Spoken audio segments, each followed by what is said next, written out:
JD. Ang kwentong ito ay hango sa totoong buhay. Mula ito sa isa nating kabayan na itago na lamang natin sa pangalang Arnulfo. Taong 1995, Leyte. Para sa isang bulag na si Arnulfo, imposible ang lahat. Kapag apektado ang paningin, may tuturing kang pinakawalang silbi sa mundo. Nakakagalaw ka nga, pero mali-mali naman. Maraming nababasag kapag nasasagi. Hindi mautusan dahil walang makita. At higit sa lahat, nababaliwala pa sa sariling pamilya. Tinatakwil. Madalas nasa tabi ng balon si Arnulfo. Yung balon na wala masyadong pumupunta.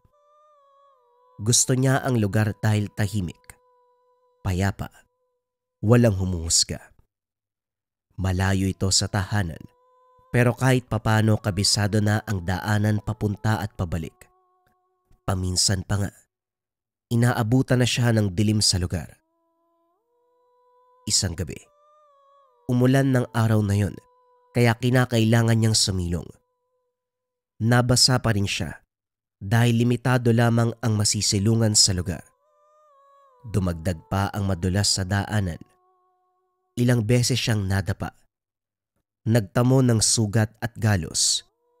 Sa halip tulungan pagdating ng tahanan, sermon pa ang natanggap. Ang amang lasing, walang awa siyang binugbog. At dahil bulag, walang magawa kundi tiisin ang bawat latay sa katawan. Nang mismong gabing yun, gumapang paalis ng tahanan si Arnulfo. Bumalik sa balon kung saan payapa, tahimik at tanggap siya.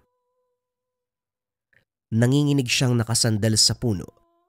Iniinda pa ang tinamong bugbog. Idagdag na rin ang lalamunang uhaw at sikmurang kumakalam. Sa sitwasyon niya, hindi maiwasang hilingin na lamang ang kamatayan. Subalit sadyang maparaan ang pagkakataon. Sa kabila ng kalupitan, nabiyayaan pa rin ng mabuti. Nagulat na lang si Arnulfo nang makaramdam ng init.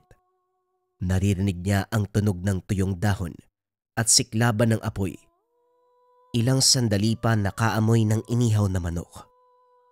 Dali-daling kinapa ang paligid. Tinanggap ang nag-abot ng makakain na tubig. Isang buong manok at inumin na nakasilid sa bao. Walang sinayang na oras si Arnulfo. Sinunggaban ng pagkain at hinayaan ang sariling mabusog. Nang matapos, kinausap ang nagmamay-ari ng presensya sa tapat. Kanina pa ito napapansin, pero dahil abala sa pagkain ngayon pa lamang kinausap. Isa akong bulag kaya hindi kita makikita. Kung sino ka man, maraming salamat sa pagkain at inumin. Arnulfo ang pangalan ko. Kayo ho. Katahimikan ang sinagot sa kanya. Gayunpaman, matyagang nag-antay si Arnulfo dahil alam niyang may tao sa paligid. Hindi naglaon kusa itong nagsalita. Hindi lang masyadong maintindihan ng boses. Tawagin mo ko sa pangalang Ikan. Yun ang tawag sa akin ng mga kauri ko. Mainam na bulag ka. Dahil kapag normal, matatakot ka sa akin. Bakit naman ako matatakot sa inyo ang buti mong tao? Pinakain, pinainom mo ko. Likas sa akin ang pagbibigay, lalo na sa nangangailangan. Teka, bakit puro pasa at sugat ka?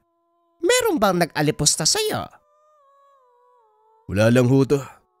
Madalas kasi ang daanan kaya ilang ulit ako natumba. Gumulong pa nga eh. Hindi mo kailangan magsinungaling.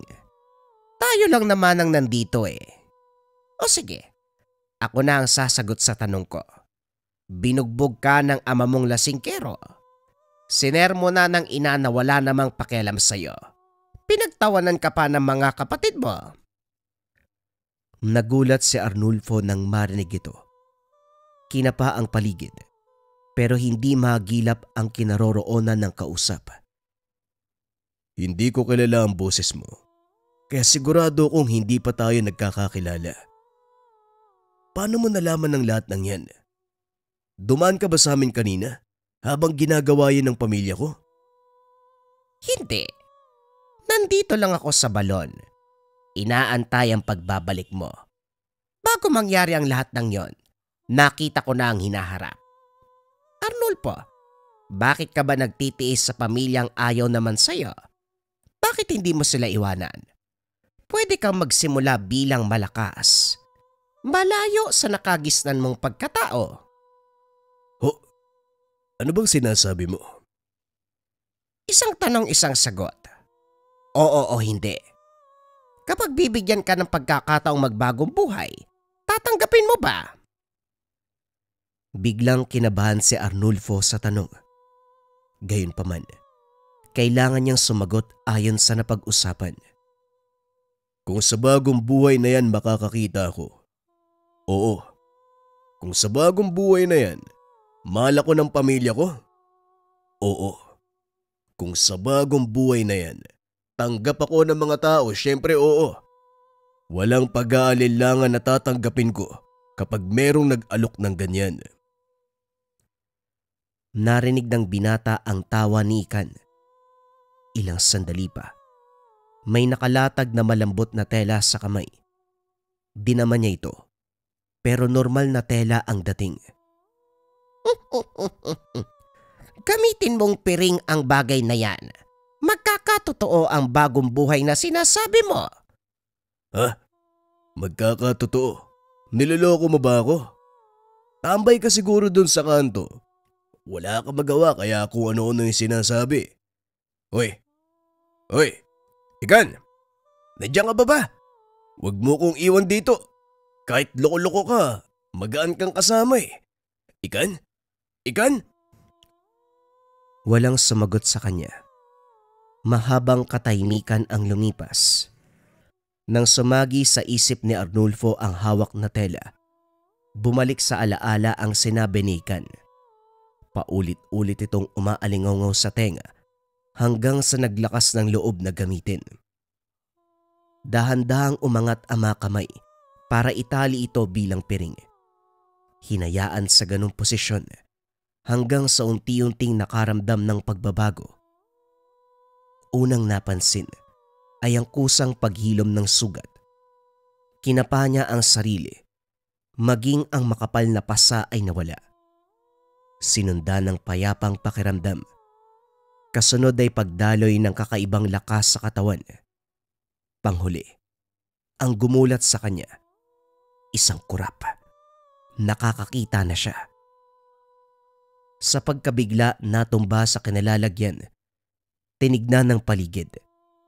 Kahit gabi na malinaw na aaninag ang bagay-bagay, kahit ang nasa malayo ay klarong-klaro. Kinapa ni Arnulfo ang mga mata. Kinusot-kusot, pero hindi siya nananaginip. Dahan-dahang tumayo at nagsimulang maglakad. Hindi na kumakapa. Dire-diretso ang hakbang. Kahit nakatapal sa mga mata ang piring, malinaw niyang nakikita ang lugar. Sa tuwa ay napatalon at napasigaw. Tumahimik din nang mapagtanto ang kinalalagyang gubat. Hindi tinanggal ang piring. Dali-dali ito hanggang sa makarating sa tahanan, kaso natigilan ng maalala ang trato ng pamilya. Subalit nagulat siya sa pagbaliktad ng sitwasyon. Unang lumapit ay ang ama na nag-aalala. Arnulfo, saan ka ba pumunta? Anong oras na? Ngayon ka lang umuwi. Ano nangyari? Bakit ang dumi mo? Tess, maghanap ka nga ng pampaligo. Wika namang Teryo. Eh Diyos ko, ano bang nangyari sa'yo? Ang dumi ng damit mo. Umabot pa sa buhok. Halika, maligo ka. Ang mga kapatid niya, nagmamadali sa pagganda ng hapunan at damit bisan. Hindi nakaimik si Arnulfo sa nangyayari. Pero sa unang pagkakataon, nakaramdam siya ng pagmamahal mula sa mga ito.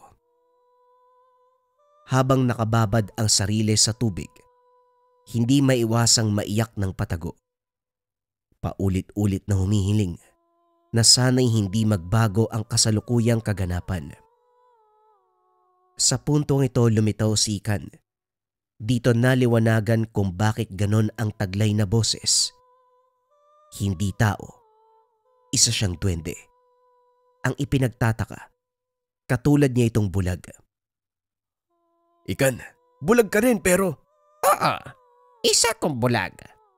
Pero dahil sa taglay kong kapangyarihan, alam ko ang nangyayari sa mundo ng mga tao. Ngunit sa mundo naming mga duwende, doon ako hindi nakakakita. Nilapitan mo ba ako kasi nararamdaman mo yung sitwasyon ko? Ganon din ba ang trato sa'yo? Inaaliposta, hinuhusgahan, tinataboy. Madalas akong nasa balon dahil doon payapa. Tahimik, tanggap ninuman. Matagal na kitang napansin. Pero ngayon ko lang naisip na lapitan ka. Akalain mo, pinagtagpo tayong dalawa. Maraming salamat kung ano man ang ginawa mo sa akin. Pero itong piring na binigay mo sa akin, nagkakaroon ako ng kakayahan na makakita.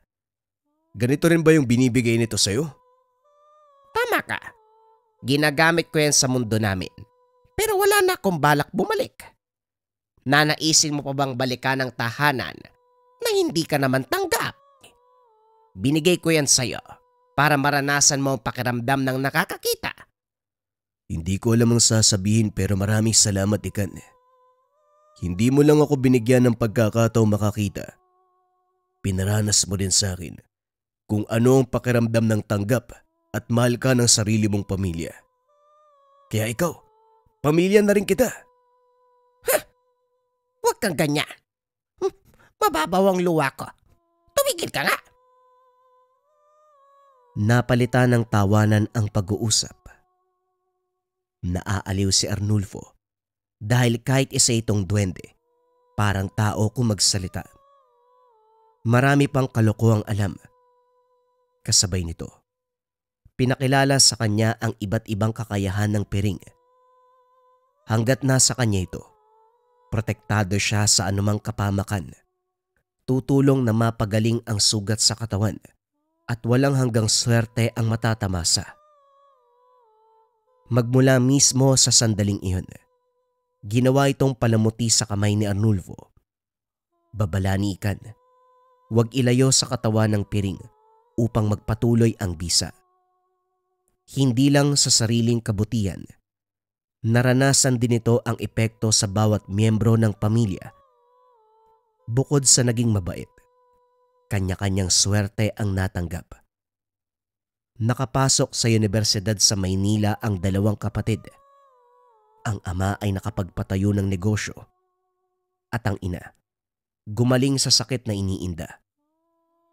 Si Arnulfo sa kabilang banda, tinahak ang larangan kung saan pinamalas ang galing sa pakikipaglaban sa iba't ibang uri ng elemento.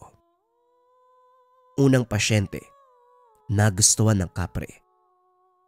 Ang dating balingkitan at maladyos ang mukha ay naging kulubot. Batay sa pagsusuri ng binata, pamamaraan ito ng kapre para walang umagaw sa babae. Kapag usaping sakim sa pagmamahal, kapre ang nangunguna sa listahan. Para hindi maagawan, wawasakin ang pisikal na anyo ng taong magugustuhan. Arnulfo, pakitaan mo ng gilas ang higanteng yan. Siguraduhin mong hindi nasisikatan ng araw. Wika ni Ikan, habang nakatingala sa puno kung saan nakapwesto ang kapre. Teka, sandali. Akala ko ba tuturuan lang natin ang leksyon? Bakit tunog pa tayo na? Tanong ni Arnulfo. Sa tingin mo ba madadaan sa pakiusap ang animal na yan? Gawin mo na, bago pa bumalik sa lunggayan. Napabuntong hininga si Arnulfo. Nang makaipon ng lakas, inagaw ang atensyon ng kapre sa pamamagitan ng pagwasiwas ng piring. Kunotno itong tumitig hanggang sa napagtanto ang pakay ng binata Tatakas na sana nang mapigilan ni Ikan. Ginamitan ng kapangyarihan para maisara ang lagusan. Nagpapalipas lang ako ng oras, pero nanggugulo kayo. Ano ba ang kailangan nyo? Wika ng nilalang. Huwag mo nang ipagkaila. Alam mo ang sadya namin. Ibalik mo sa dati ang pisikal na anyo ng babae. Hindi mo kailangan sirain ang katawan niya dahil wala kang karapatan. Hindi dahil nagustuhan mo, pwede mo nang gawin ang anuman. Siguro, alam mo na kung ano mangyayari kung hindi ka tutupad sa usapan. Nagwala ang kapre. Hinampas nito ang mga puno.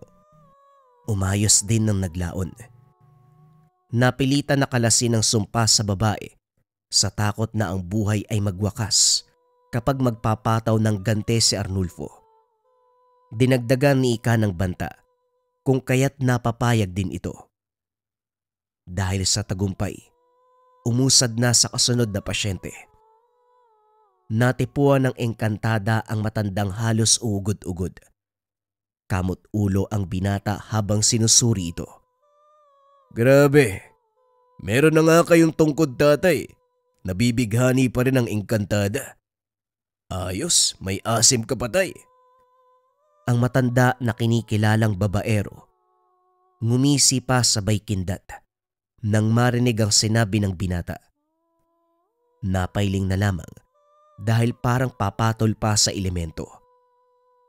Sa pakiusap ng mga anak na gumaling ito sa karamdaman, hindi na kasi pinapatulog. Pinuntahan ni Arnulfo at Ikan ang kinaroroonan ng engkantada. Hindi mapigilang matawa ng binata dahil ang elemento ay walang pinagkaiba sa biktima. Matanda na rin. Nagmukhang balat ng kahoy ang muka. May mga buhok pang daig ang baging ng balete. Hindi alam ni Arnulfo kung ipagpapatuloy ba ang pakikipagkasundo sa engkantada.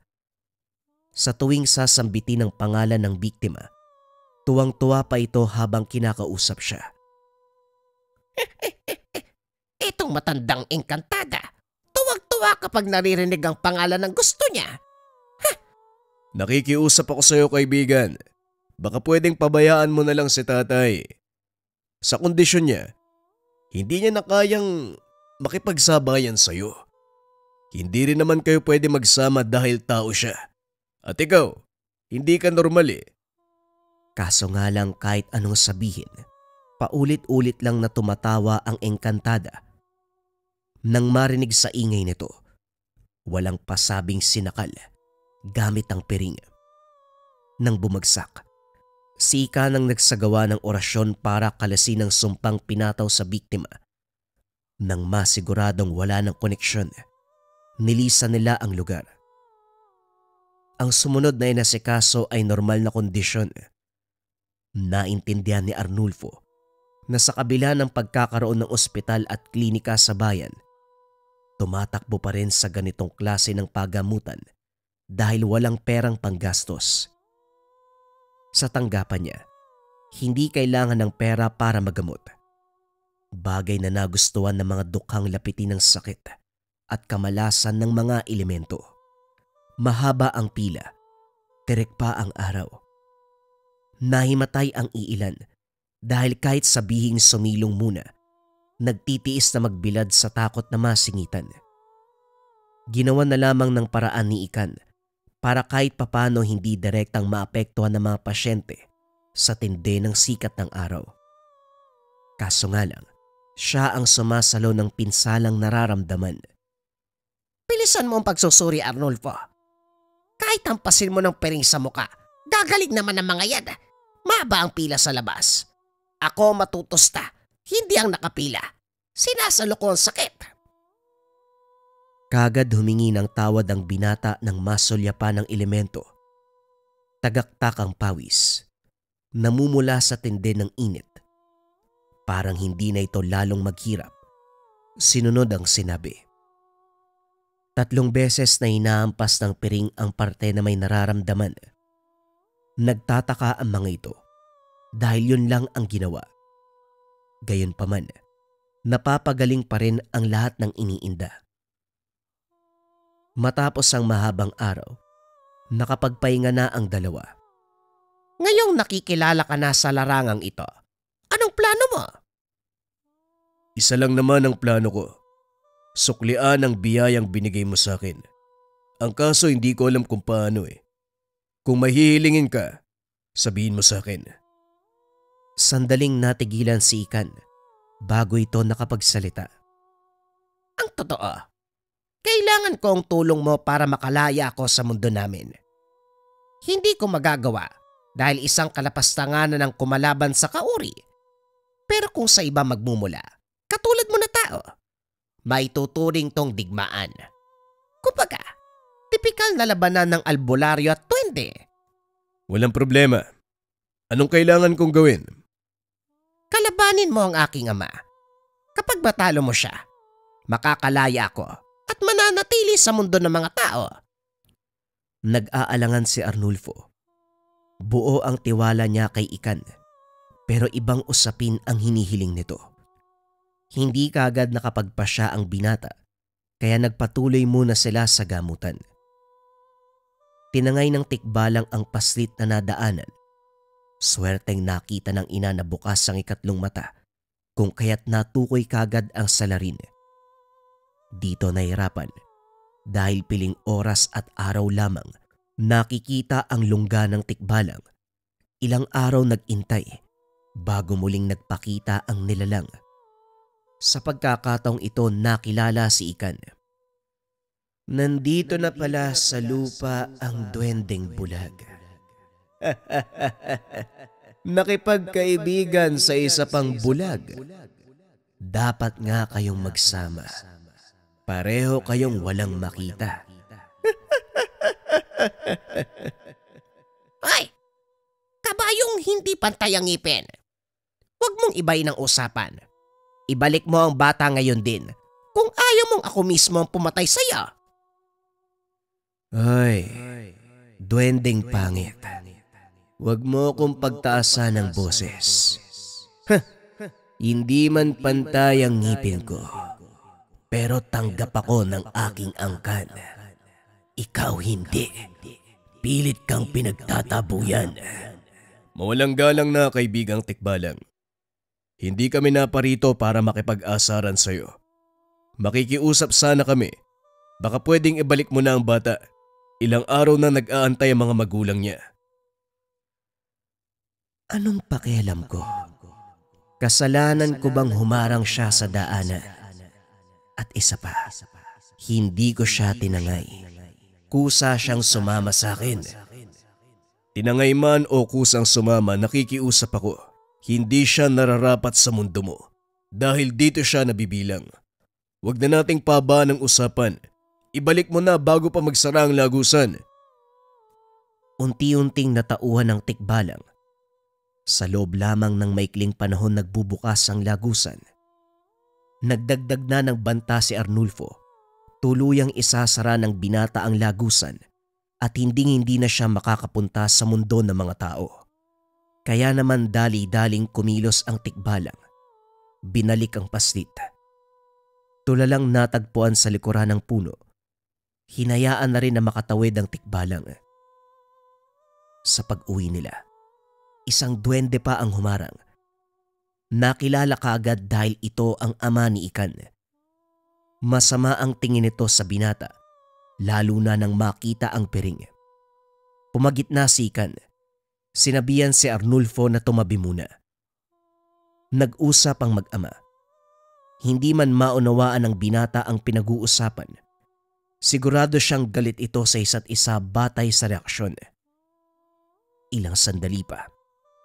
Napapitlag. Nagbatuhan na ng kakayahan. Dali-dali siyang tumabi bago matamaan. Kaso sa lagay ni Ikan, siguradong matatalo siya ng ama. Ilang beses itong tinamaan. Ilang ulit tumilapon. May dugong umagos mula sa bibig. Hirap na sa pagtayo pero ang amay patuloy sa pagpapakawala ng atake. Alam ng binata na magagalit si Ikan kapag makikialam siya. Pero hindi ito alintana. Sinalo ang atake pero maging siya ay nagulat sa bisa ng piring. Tumilapo ng matandang duwende. Nanginig ang buong katawan. Ang tanging nagawa ay tumitig ng masama. Dali-daling kinarga ni Arnulfo si Ikan at tinakbo pauwi. Nataranta ang binata sa paghahanap ng gamot pero pinatigil siya ni Ikan. Hiniram sandali ang piring. Itinapal sa napuruhang dibdib. Lumipas ang ilang sandali ay bumuti ang pakiramdam. Masama pala ang tatay mo.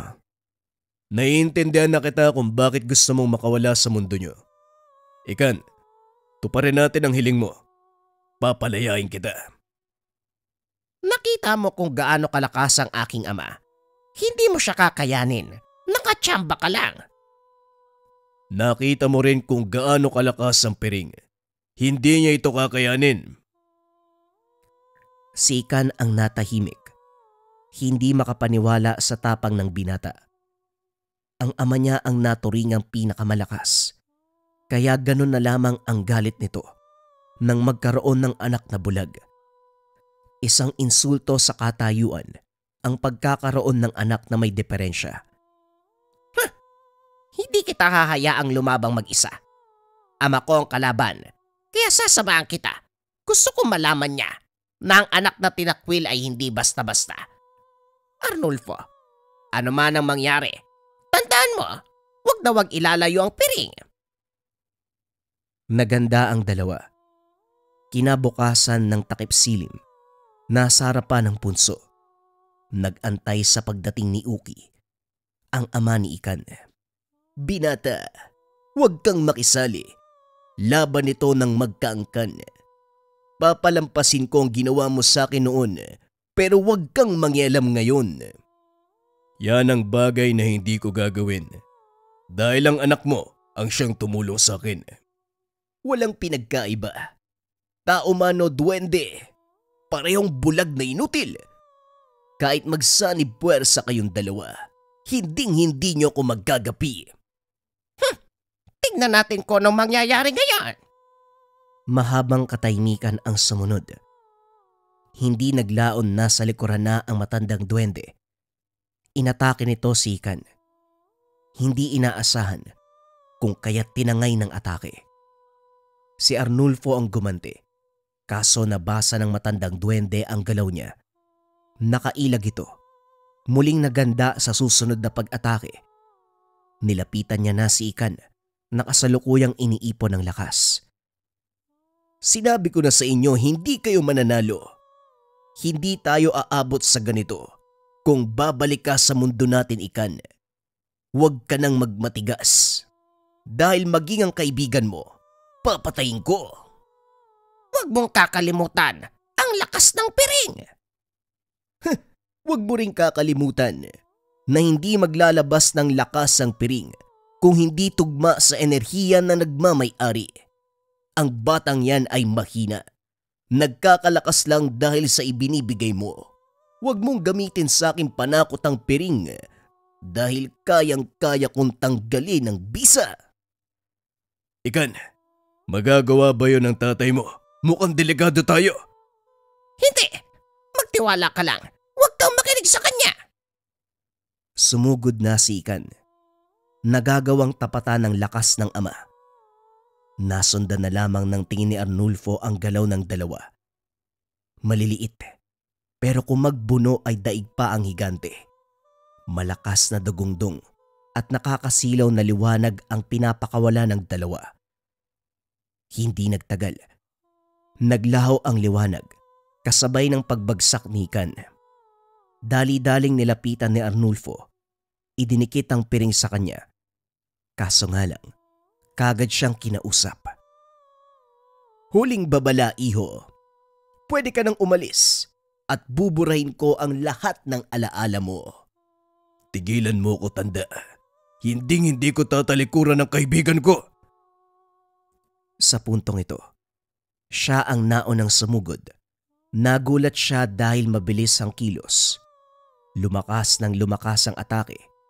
Habang ang matanda ay panay atras, panay ang ilag. Nakagante na makatsyempo, Nagawang patamaan ni Arnulfo pero hindi makapaniwala nang itapal ng binata ang piring sa sugatang balikat.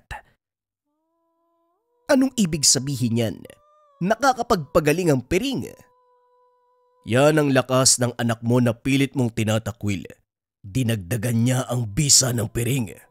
At hindi lang yon ang kayang gawin ito. Ito rin ang tatapos sa buhay mo, tandang uki. Hinagis ng binata ang piring sa direksyon ng duwende. Kusa itong naging matulis na bagay. Direktang tumago sa katawan niya. Kagad tumakbo si Arnulfo papunta kay Ikan. Naghihingalo ang kaibigan. Kaso nga lang, bago pa man siya makapagsalita, tuluyan itong namaalam. Hindi maproseso ng utak ang kaganapan. Sobrang bilis. Nasaksihan ang unti-unting paglaho ng katawan ng mag-amang duwende. Naging abo, humalos sa hangin. Hanggang sa ilang sandali pa ang lumipas, naiwan siya mag-isa sa lugar. Hindi napansin kung gaano katagal sa sitwasyon na yun. Nakaluhod, nakatulala. Saka lang natauan ng dumampi ang sikat ng araw sa muka. Sa puntong ito, naguguluhan si Arnulfo kung totoo ba ang pangyayari o isang panaginip. Pero nang masipat sa kamay ang piring, sigurado siyang totoo ang lahat. Dali-daling umuwi ng tahanan para alamin ang lagay ng mga magulang. Ang buong pamilya. Maayos ang kaganapan. Totoo. Totoo ang kaibigan kong Sigan. Pero sa isang iglap, bigla na lang siyang nawala. Matapos ng kaganapan, tumigil na siya sa tungkulin. Nawalan siya ng lakas dahil hindi na kasama si Ikan. Ang tanging naiwan na kakayahan na lamang kay Arnulfo. Hindi na siya naging bulag.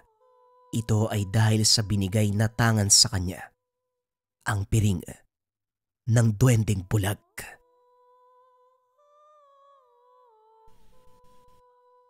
Ang kwentong ito ay hango sa totoong buhay. Mula ito sa isa nating kabayan na itago na lang natin sa pangalang Inday. Taong 1985. Probinsya ng Mindoro. Nasa kalagitnaan ng pagpupulong ang buong barangay upang pag-usapan ang insidenteng nangyayari. Ilang beses nang nakakita ang mga tanod ng pagsusunog sa iba't ibang bahagi ng sitio. Ang nakakabahala pa, ang masamang amoy. Araw at gabi, nagbabantay pero walang mahuling salarin. Ang tanging naaabutan lamang ay bakas. Hindi pwedeng manahimik na lang tayo dahil baka sa susunod, mga bahay na ang masunog. Kakabangon lang natin mula sa paggagupit ng nagdaang bagyo. Kaya nakikiusap ako sa bawat isa sa inyo. Kapag meron kayong napansin na kahina-hinalang tao, ipagbigay alam dito sa ating barangay para maaksyonan kaagad. Sa ngayon wala pang masamang epekto, pero sigurado kapag hinayaan darating tayo doon. Wika ng kapitan. Maraming sabi-sabi. Gawa ito ng mga kabataang tambay. Subalit ayon naman sa nakakatanda, may kinalaman ito sa nagaganap na pagsalakay ng mga aswang. Sunod-sunod ang pambibiktima ng nasabing nilalang, pagkatapos ay lilitaw ang bakas ng pagsusunog. Kung sino man ang nasa likod ng kaganapang ito, magpapasalamat pa ako sa kanya. Wika ni Aling Ising na ikinagulat na mga kasama. Bakit naman po? Sa katunayan dapat nating isumpa dahil delikado ang ginagawa niya. Isa itong banta sa buhay ng karamihan. May rason po ba kayo para masabing papasalamatan pa? Isipin niyo, sa tuwing may aswang na nambibiktima sa lugar natin, pagkatapos yan makakakita tayo ng pagsusunog. Hindi ba sumagi sa inyo na katawan ng aswang ang sinusunog niya? Natahimik ang lahat. Nagkatinginan ng mapagtanto ang sinasabi ng ale, pero wala ni isa ang nakumbinse. Isingan kabihin ma, Sinasabayan lang ng tao niya ng problema sa aswang. Paano naman masusunog ang katawan? Ang hirap kalabanin ng nilalang. Kung totoo man ang naisip ba, sino ang matapang nagagawa nan? Tanong ni Aling Pina. Malay natin kung nasa tabi-tabi lang ang taong yon. Pero kung sino man siya, magpapasalamat talaga ako. At kapitan, huwag mong isipin sa susunod mga bahay natin na masusunog dahil hindi yan na mangyayari. Kasi kung oo, dapat noon pa. Ang tanong ito, ang taong nagsusunog, malamang bangkay ng aswang ang sinisindihan. Nagkatinginan ang mga kasama. Baka sa muka na hindi naniniwala sa sinabi nito. Hindi na rin siya nagtagal. Nagpaalam na pagkatapos. Nakangiting binaybay ang daan pauwi.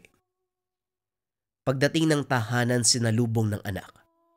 Alam niyang tatalakan siya kung kaya't lumabas pero sinundan pa rin.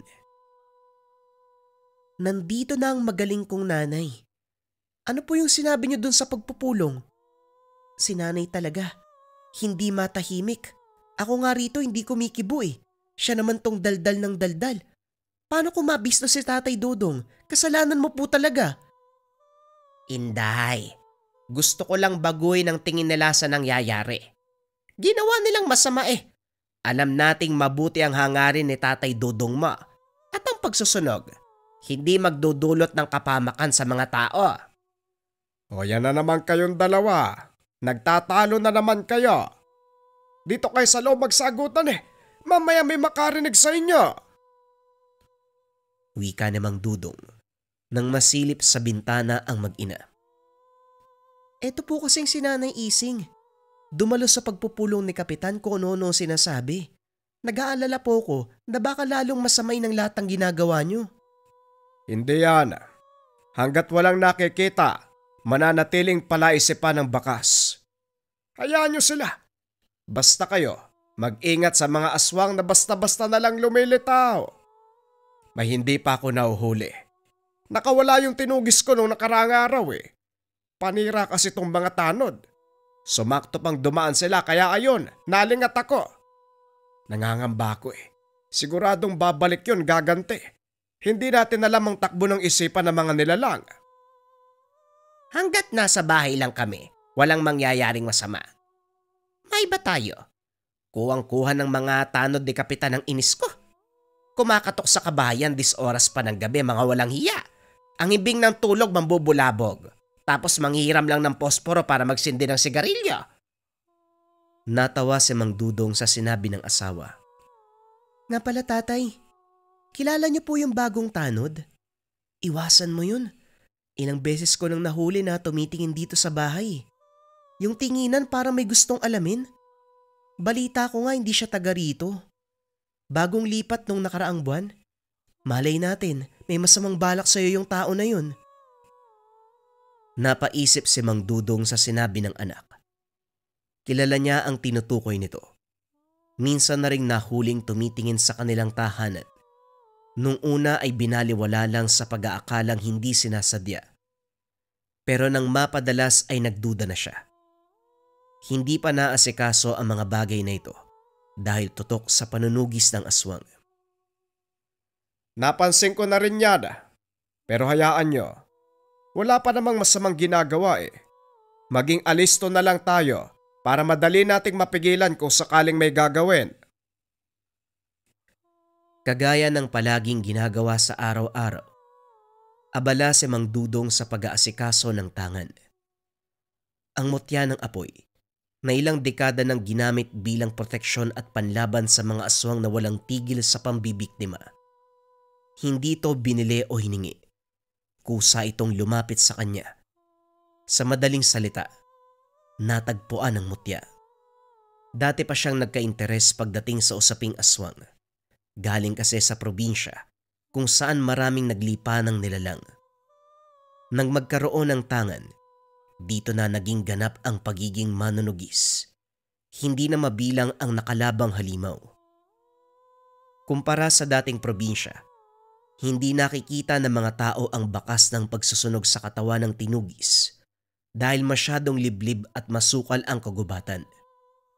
Dito sa lugar na kasalukuyang tirahan, madaling nahanap kahit na hindi sadya. Malawak kasi ang kapatagan at puro taniman. Tag-ani kaya malinis na malinis ang paligid. Pagsapit ng hapon, ginugol ni Mang Dudong ang oras para tulungan ang anak sa pagsusunog ng mga tuyong dahon. Pinutol niya ang kalapit na puno. Maraming sanga na dapat ligpitin.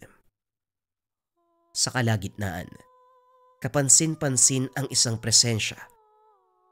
Kaagad tinignan ng paligid at bumungad si Mang Tiroy, ang bagong miyembro ng tanod.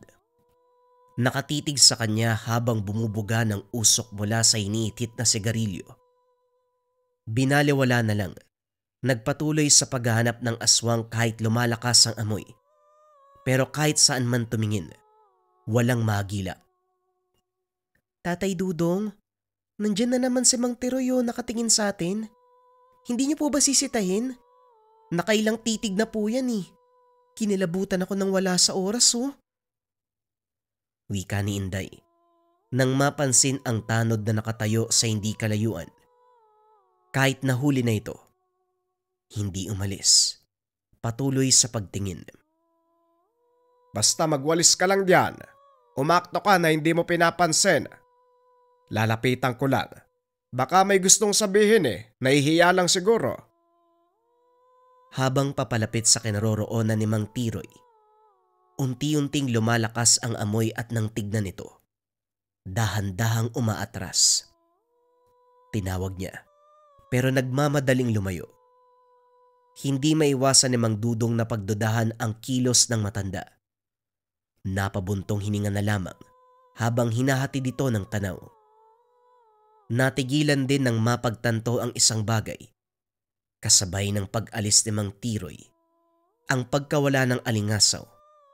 Napatitig siya sa dinaanan nito. Pagkuway sinundan. Narating ang bahay pero walang tao.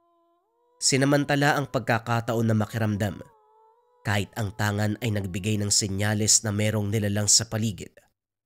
Kaso nga lang, hindi siya pwedeng pumasok dahil baka pag-isipan ng masama. Nagintay na lamang kung kailan magpapakita si Mang Tiroy, pero sumapit ang dilim. Wala pa din ito. O Tutong, anong ginagawa mo sa bahay na yan? Si Tiroy ba sadya mo? Madaling araw ko lang yung napapansin Kung may mapasabi ka, ako na lang kung gusto mo.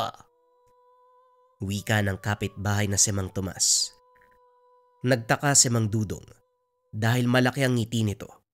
Bagay na hindi ginagawa ng matanda. Tomas, parang masaya ka yata ngayon. Naibenta mo siguro yung alaga mong kalabaw, ano? Sa ngiting yan parang oo. Magpainom ka naman. Nagbago ang reaksyon ni Mang Tomas. Naging seryoso. Inaya si Mang Dudong sa tahanan upang doon ituloy ang usapan. Paano naman ako makakabenta kung palagi na lang nabibiktima ng aswang ang mga alaga ko? Nitong nakaraan nga halos subusin yung kampig. Natutuwa lang ako dahil sa wakas napagawi ka dito sa amin. Alam mo bang may kapitbahay rito na? Hindi na ituloy ni Mang Tomas ang salita. Sa halip ay sumenyas upang iparating ang gustong sabihin. Nakuha ito ni Mang Dudong. Hindi lang makapaniwala nang nalaman kung sino ang tinutukoy. Matagal ko na gustong sabihin sa'yo kaso nag-aalangan ako Alam mo na, kakaiba ang kakayahan ng nilalang. Kaya nitong malaman kung sino nagsalita laban sa kanya. Nag-iingat lang, ayoko pang sumakabilang buhay. Sigurado ka ba, Tomas, na siya talaga? Mahirap magparatang lalo na sa usaping yan. Kilala mo ko, hindi ko galing magsabi ng mga bagay na walang matibay na batayan. Marami sa mga alaga ko na biktima. Maniwala ka o hindi. Ilang beses ko siyang nakita. Magkapit-bahay kami kaya alam ko. Napabuntong hininga si Mang Dudong. Sa puntong ito naging malinaw ang napansin kanina. Pagkatapos ng usapan ay nagpaalam na.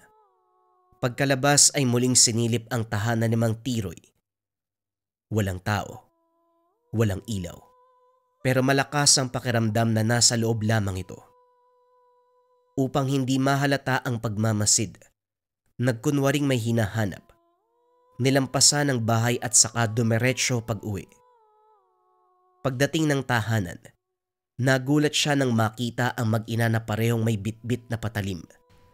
Saka lamang pinagbukusan ng pintuan nang magsalita siya. Ikaw pala yan, Dudong. Mabuti naman nandito ka na. Saan ka ba nagpunta? Nagpunta ako sa kabilang sityo eh. Natagalan kasi nag-usap kami ni Tomas. Ano bang nangyari? Parang susugod kayo sa lagay na yan ah. Ibalik nyo nga yung itak, masugatan pa kayo niyan eh. Paano ba naman, tatay? May umaaligid na aswang kanina. Nakakapagtaka nga kasi lumapit talaga dito sa bahay, parang gustong pumasok. Kung nandito ka lang, tay, siguradong patay na yun eh. Dali-daling sinuri ni Mang Dudong ang paligid. Kaso nga lang wala na ang nilalang.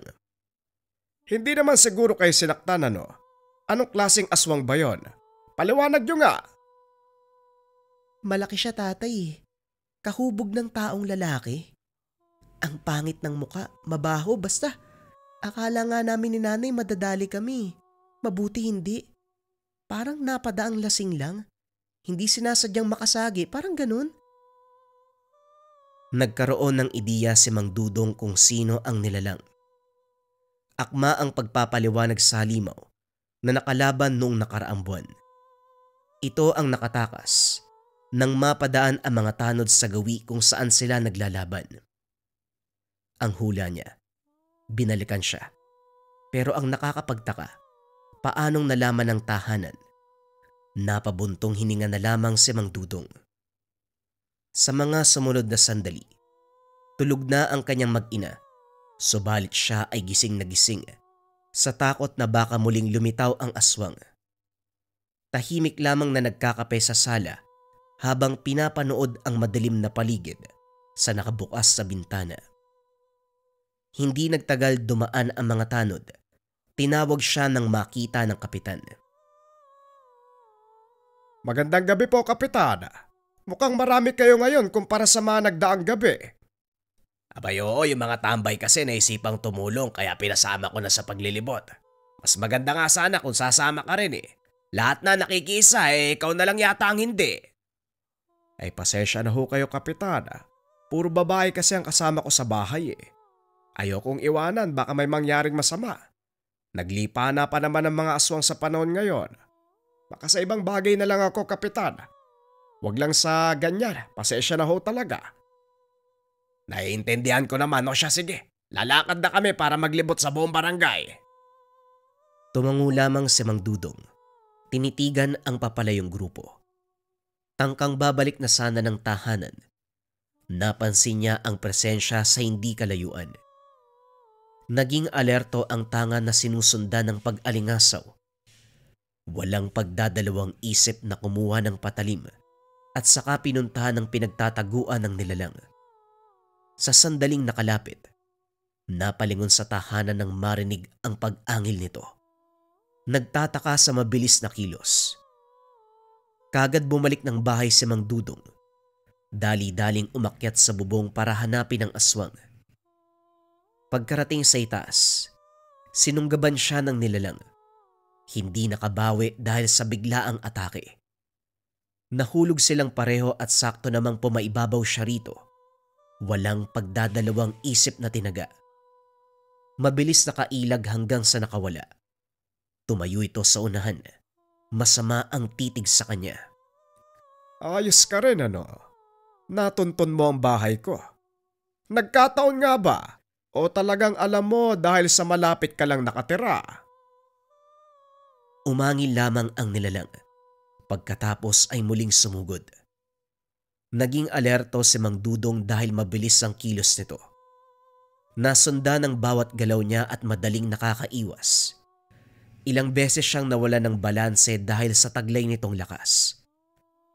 Nang makabawi, si Mang Dudong naman ang umatake pero sa pagkakataong ito, walang tumama sa ilang beses na pagtaga. Lahat na ilaga ng halimaw, narinig pa niya ang pag-angil nito. Halatang pinagandaan mo ang pagkikita natin ano? Kung dati madali kitang napapatamaan, ngayon mahirap pa. Pero sige, tignan natin kung hanggang saan ang kaya mo. Lumapit ka, sige! Kagad sumugod ang aswang. Sa sobrang bilis ng kilos, nahirapan siyang umiwas sa mga atake. Umatras na lamang habang iniinda ang lakas. Hinayaan niya muna hanggang sa mabigyan ng pagkakataon. Sa puntong ito, hindi nakatakas ang nilalang nang bumao ng patalim sa dibdib. Sunod-sunod na tinaga. Kalaunan ay binawian ng buhay. Dali-dali itong hinila ni Mang Dudong patungo sa likod ng tahanan nang marinig ang ingay ng mga tanod. Naitago ito bago pa makita. Nakangiti niyang binate ang mga kakilala pero kinabahan ng mag-usisa ang ilan. 10 oras na ng gabi, nasa labas ka ba, Dudong? Balak mo bang umalis? Tanong nito. Ang iba ay inilawan ang paligid. Saan naman ako pupunta sa ganitong oras? Lumabas lang ako. Hindi kasi makatulog kaya nagmasid na ako sa lugar. Baka sakaling makatulong sa pagbabantay. Ano ba? O siya, hindi na kami magtatagal. Maglilibot pa kami doon banda, sa kabila naman. Mag-ingat ka dyan, ha. Kung sakaling may mapansin ka, huwag ka mag-aatubiling magsabi sa amin. Nakahinga ng maluwag si Mang Dudong. Abot langit ang pagiging kabado nang tangkain ng isang tanod na sumilip sa likod. Mabuti na lamang hindi nakita ang tinakbang bangkay. Pagkatapos, dali-dali siyang nagsuot ng may tatakip sa muka. Hinila ang katawan ng aswang. Sa dulo ng taniman na isipang sunugin, sinigurado niyang walang ibang makakakita sa gagawin. Dali-dali naghukay. Marahang inangat ni Mang Dudong ang kamay. Kasabay nito lumiwanag ang palad. Unti-unting natutupok ang katawan ng nilalang. May kung anong puwersang lumalabas sa kanyang palad na naglilikha ng apoy upang masunog ang katawan ng aswang. Kinabukasan, hindi na nagulat nang muling kumalat ang usapan tungkol sa natagpo ang bakas ng pagsusunog. Tahimik na nakikinig si Mang Dudong. Hindi nakaligtas sa kanyang paningin si Mang Tiroy, nakaupo sa bandang unahan. May kalayuan pero malinaw na nakikitang nakatitig sa kanya. Sinusundan din ng pagiging alerto ng tangan. Hindi siya nagpalata. Nagkunwaring nakikipag-usap sa mga tanod pero nakabantay ito sa sulok ng mga mata. Ilang sandali pa dumating si Mang Tomas at tuluyang naagaw ang atensyon. Nandito ka lang pala. Dumaan ako sa inyo kanina. Umalis na naman si Tiroy kagabi. Napasit ko madaling araw nakabalik. May bitbit na sako. May tumutulo pang dugo. Balita ko may dinaling kambing sa kabilang lungsod. Alaga ng kakilala ko. Wika ni Mang Tomas. Tumitingin pa sa paligid habang nagsasalita. May nakainkwentro ko kagabi. Baka yun yung aswang na dumali sa alaga ng kakilala mo. Hindi pare, pero bago nangyari yung pambibiktima, nakita ng kapitbahay. Isang tao dumaan. Pagdating sa una, nag-iba yung anyo. Tapos ilang sandali sumigaw yung mga hayop. Nang tignan, patay na. Hindi ko nababanggitin ang pangalan. Alam mo na kung sino yan. Napahugot ng hininga si Mang Dudong. Nang balikan ang tingin ng pwesto ni Mang Tiroy, wala na ito doon. Nagpatuloy ang kanilang usapan hanggang sa nagkayayaang umuwi. Sa tahanan, hindi maiwasan ni Mang Dudong na mag-isip ng mga bagay-bagay tungkol sa napapansin kay Mang Tiroy.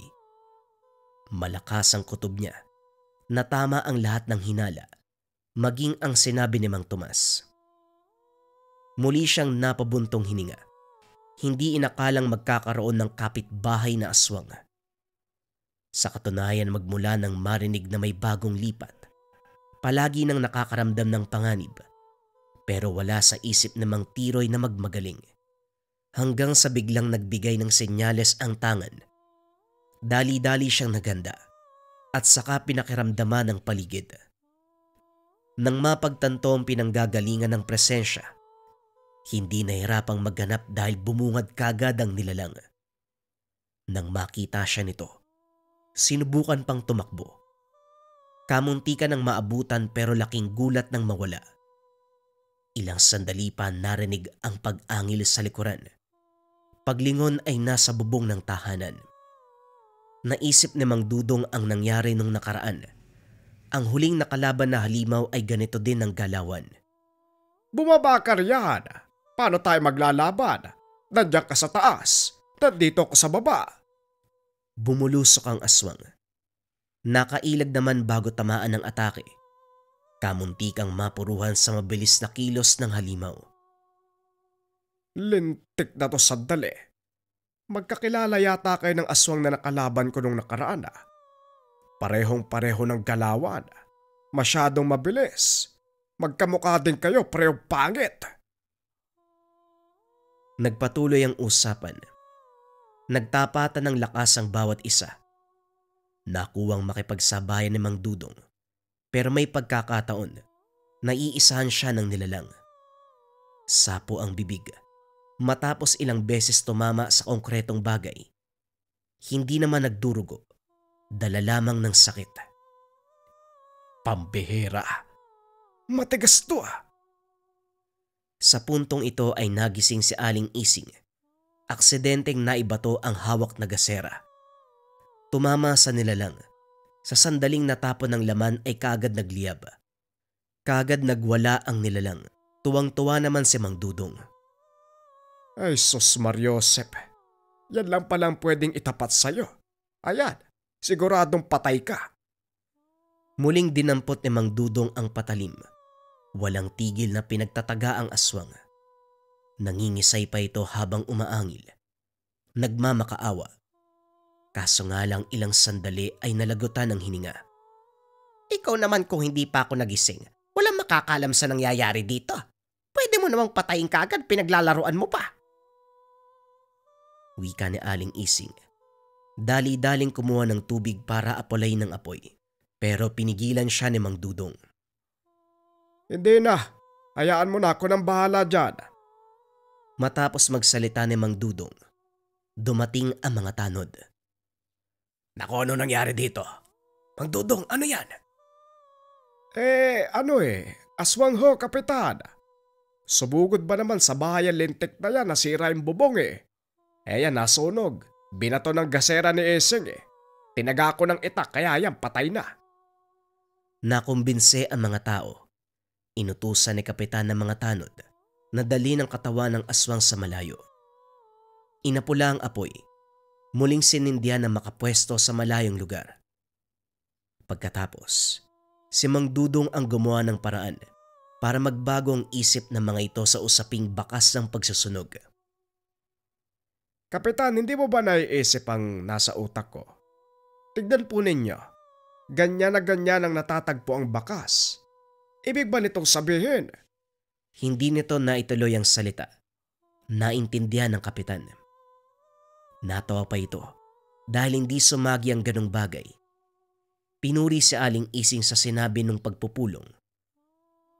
Ang tanong na lang na hindi nasasagot. Sino yung taong pumupuksa sa mga aswang? Sa loob ng ilang taon kong paninilbihan sa lugar natin, ilang beses na ring nakahanap ng bakas ng pagsusunog. Inakala pa nating masamang banta, yung pala tulong para mailayo tayo sa kapamakan. Sasang-ayon ako sa misis ni Mang Dudong. Kung sino man ang taong nasa likod nito, papasalamatan ko na lang. Kung pwede siyang makilala, iimbitahan ko pa para kumain Bibigyan ko ng trabaho at kabuhayan. Malaki ang naitulong niya, kaya dapat lang mabigyan ng biyaya. Kaso nga lang parang ayaw magpakita sa atin Tumatango lamang si Mang Dudong. Sa kabilang banda ay natuwa dahil nagbago ang isip ng mga tao sa mga pangyayari. Pagkalipas ng mga araw, wala na siyang nabalitaan tungkol kay Mang Tiroy.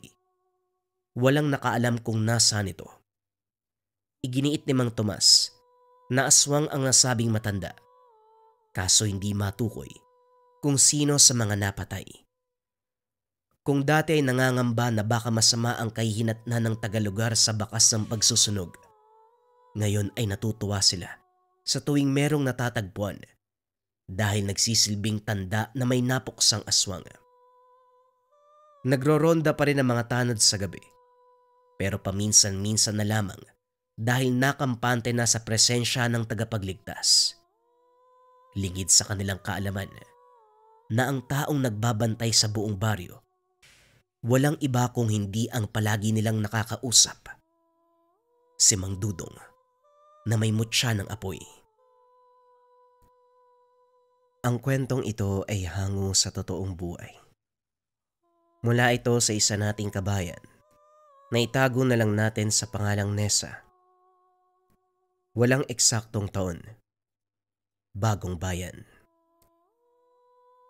Ang mundo ay puno ng hiwaga at misteryo. May mga kakaibang nilalang na nabubuhay kasama ang mga ordinaryo. Ngunit hindi kayang makita ng normal na mga mata ng tao. Isa sa mga kwentong hindi maalis sa isipan ng dalagang si Nessa, ang sinabing kwento ng kanyang lola patungkol sa mga nilalang na minsan itong nakaengkwentro matagal ng panahon ang nakakalipas. Ayon sa kanyang lola, bata pa lamang nang makilala si Inocencio. May natatanging kakayahan na makakita ng mga nilalang na hindi nabibilang sa mundo ng mga mortal.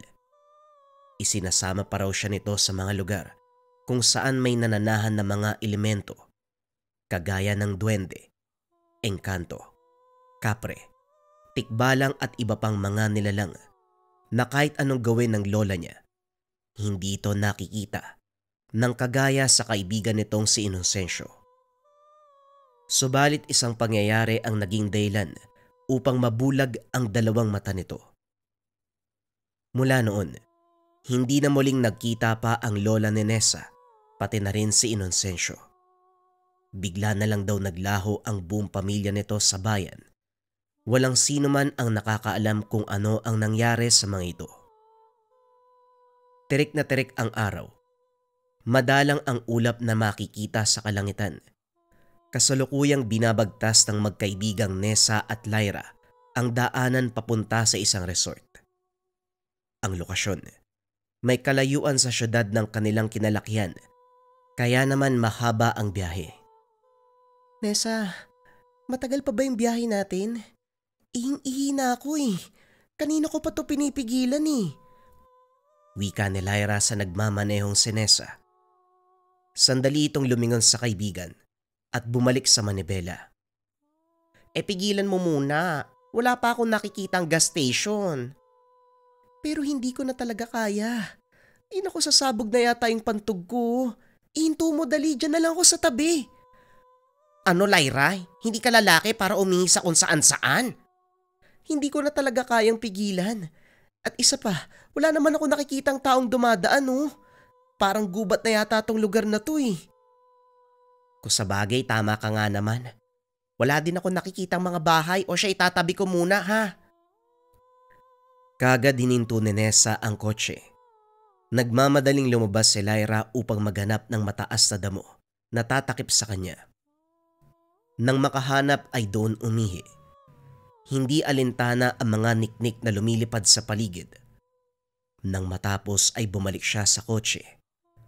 Nakita ang kaibigan, nakatitig sa direksyon ng isang malaking puno. Hoy Nessa, anong tinitignan mo dyan? Natauan ito nang marinig ang boses ni Lyra.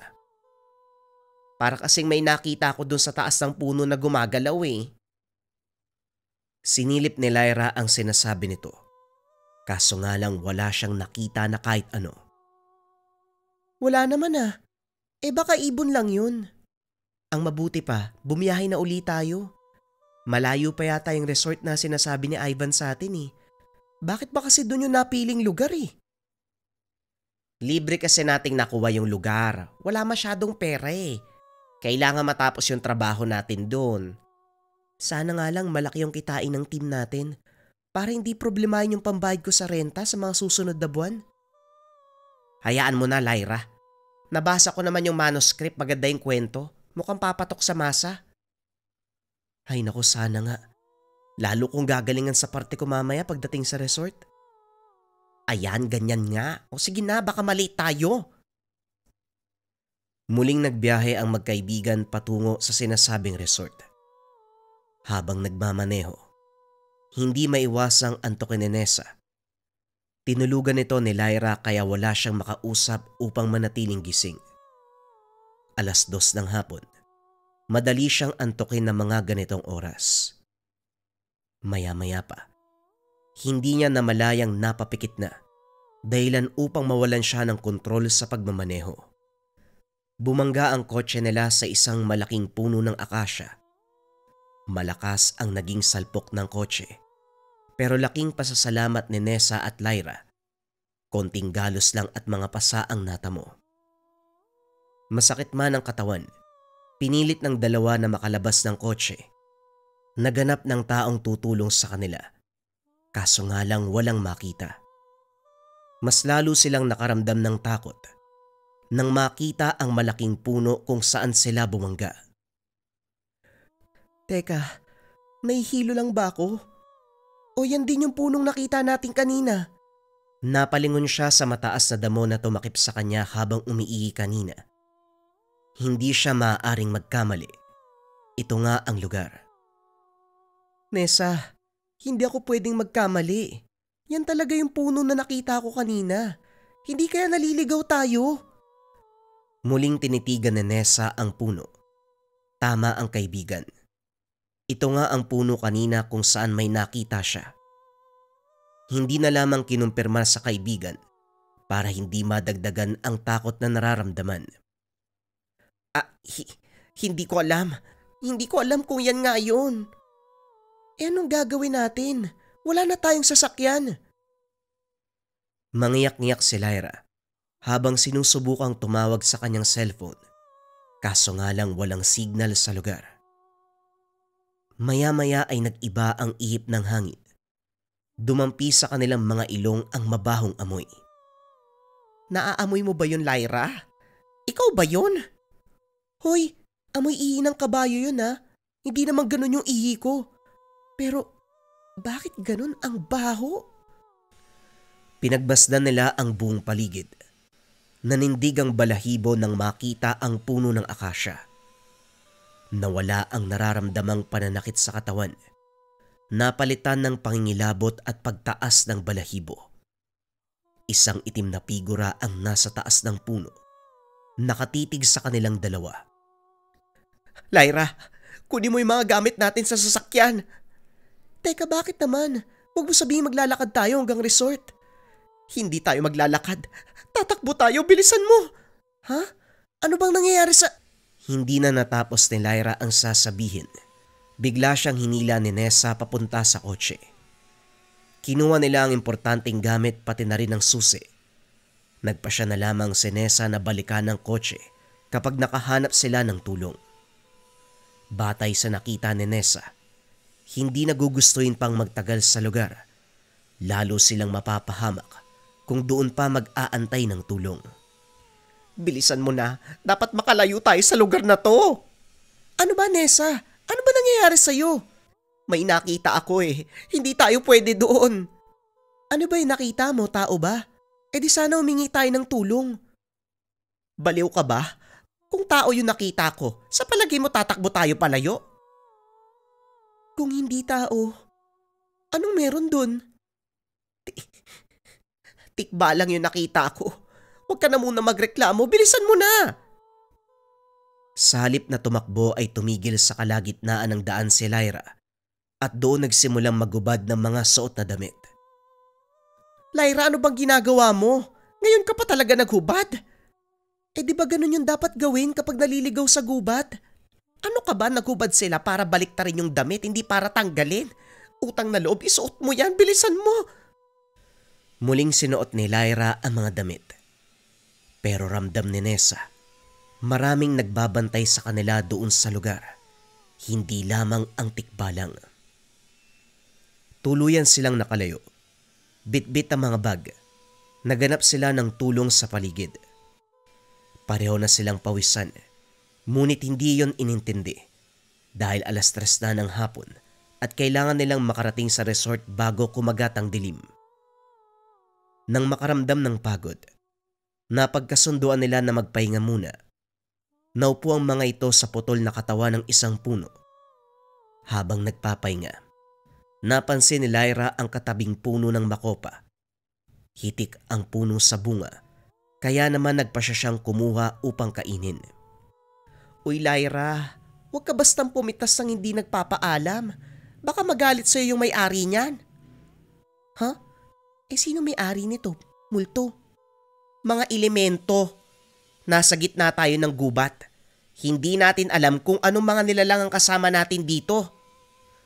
Ano ko ba naman, 2 lang naman yung kukunin kong bunga, tig-isa tayo. Nagugutom na ako eh. Napalingon si Nessa sa kaibigan. Sa hindi inaasahang pangyayari, aksidente itong nadulas ng lumundag para abutin ng bunga. Sa kanyang pagbagsak, gumulong ito pababa ng lupa. Sa sobrang taranta ni Nessa ay sinundan niya ang kaibigan. Sa kasamaang palad ay nadulas din ito. Tuluyan silang bumulusok paibaba.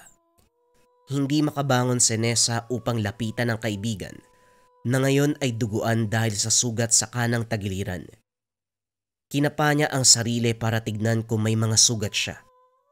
Mabuti na lang, wala itong nakapangdugo o sugat. Kung gaano siya kapalad, kabaliktaran ng nangyari kay Lyra. Nagtamo ito ng mga galos at sugat sa iba't ibang parte ng katawan. Ang malala pa, nabalian ito ng braso. Aray ko, gusto ko nang umuwi. Ayoko na dito. Wika ni Lyra. Kagad siyang tinulungan ni Nessa. Hayaan mo, makakalabas tayo tito. Makakaalis tayo, kumalma ka lang. Iginala ni Nessa ang tingin sa paligid.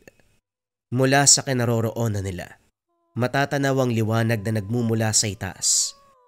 Pinunasan ni Nessa ang luha at sinubukang tumayo para maghanap ng paraan. Isinandal sa isang puno ang nangihinang si Lyra. Kaso nga lang kasabay ng lahat ng ito. Isang pares ng pulang mata ang naaninag ni Nessa, hindi kalayuan sa kanilang pwesto. Tila ba kanina pa ito nagmamanman sa kanilang ginagawa. Tumindig ang balahibo sa katawan ng dalaga. Muling naamoy ang masangsang na aroma. Lyra, huwag kang maingay ha. Nandito na naman yung tikbalang eh. Magsasalita pa sana si Lyra nang takpan ni Nessa ang bibig nito.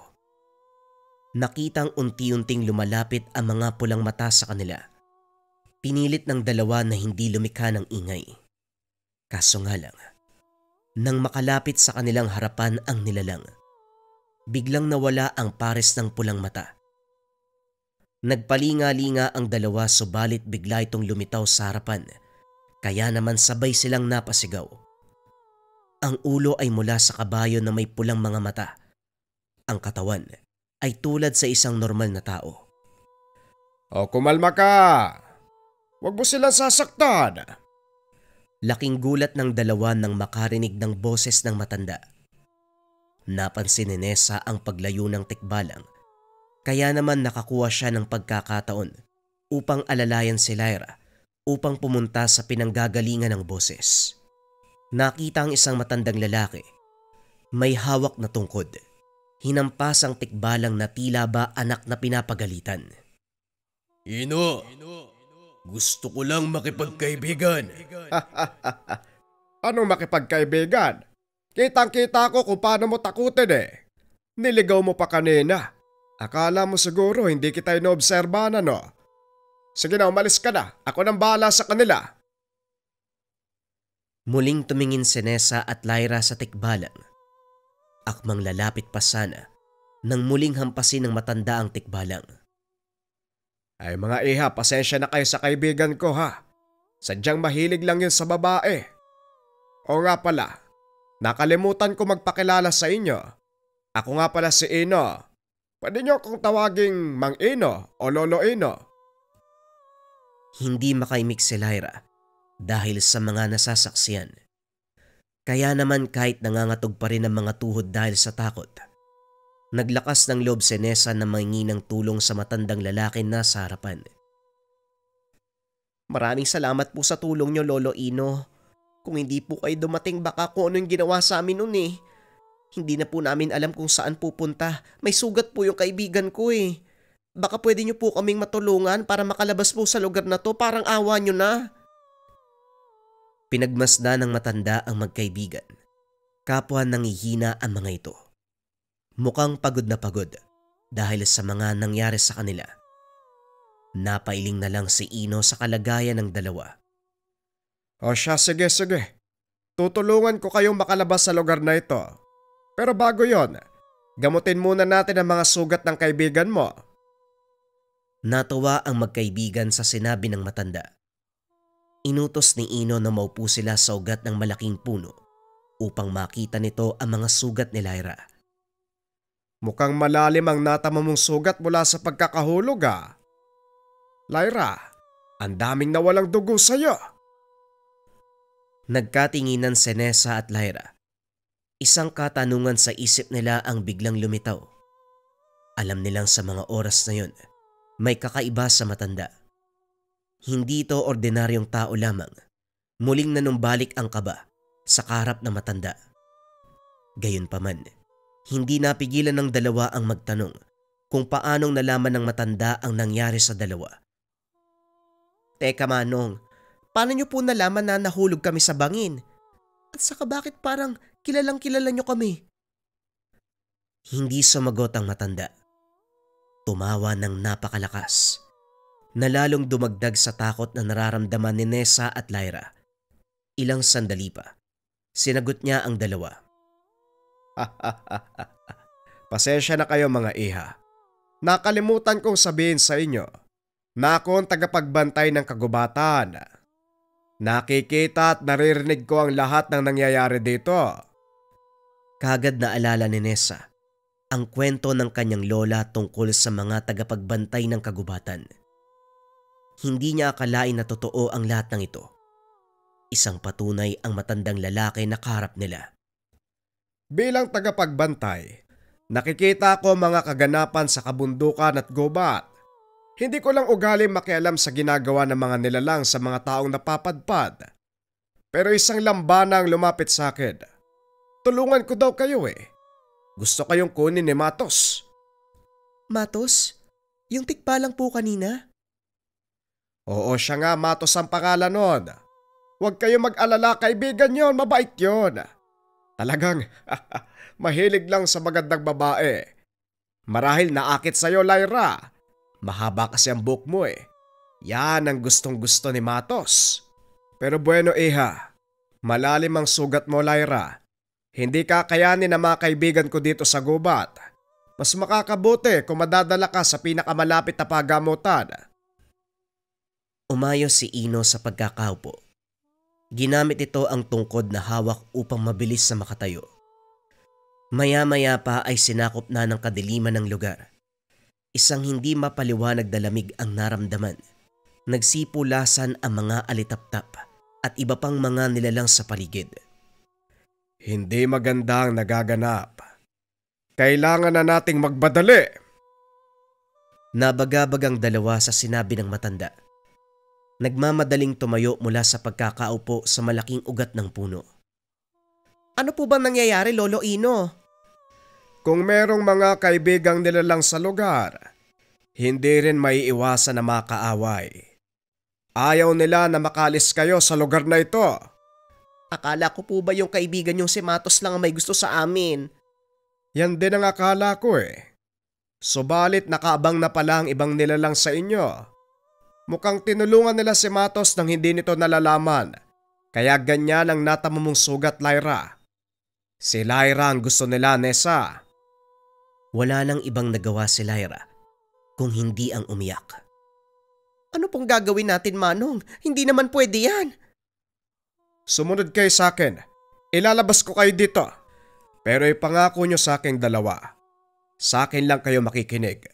Kung maaari, wag na wag kayong lilingon kapag may narinig kayong tumatawag sa pangalan nyo. Kung hindi na kayo makakabalik sa mundo nyo. Maliwanag ba? Lalong humigpit ang pagkakahawak ng kamay ni Nessa at Lyra sa isa't isa. Wala ni isa ang gustong bumitaw habang binabagtas nila ang daan palabas ng nakakatakot na gubat.